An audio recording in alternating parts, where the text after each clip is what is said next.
रूहानी और गुरु लाइट सुधारने के लिए जाते हैं, वहीं रूहानी गिर जाती है और सूरज उसे संभाल लेता है। और सूरज कहता है कि तुम्हें मेरी आदत हो गई है, मेरे बिना तुम गिरती रहोगी। गुरु यह सब कुछ कहने लगता है और गुरु कहता है कि तुम मेरे बिना कोई काम नहीं कर सकती। मगर रूहानी कहती है कि मैंने भी तुम्हारे बिना काम करने की आदत डाल ली है। फिर दोनों की बहस वहीं चलती रहती है और वह कहता है कि तुम मुझसे दूर क्यों भाग रही हो। फिर रूहानी कहती है कि हमारा रिश्ता उस दिन ख़त्म हो गया था जब तुमने उस तेजू के साथ रात बिताने की सोची थी। इधर तेजू संदीप के साथ लिपट जाती है गुरु को समझकर। संदीप हटाते हटाते थक जाता है, मगर तेजस्वी नहीं हटने का बहाना ही नहीं लेती। वो कहती है कि अपनी बीवी से कैसे शर्माना।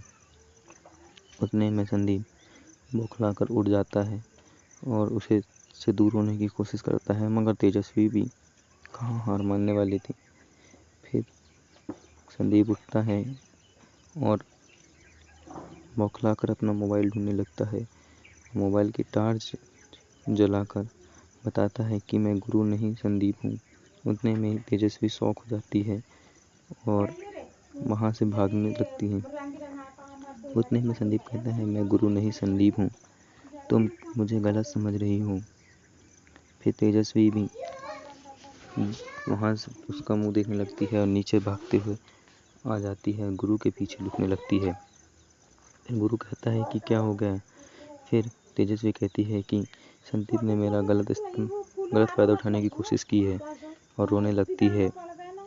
गुरु भी तेजस्वी को ऐसा देख के हक्का बक्का हो जाता है। उतने में संदीप नीचे आता है और कहता है यह झूठ बोल रही है, यही आँख मुझसे चिपकी थी, मैंने ऐसा कुछ नहीं किया।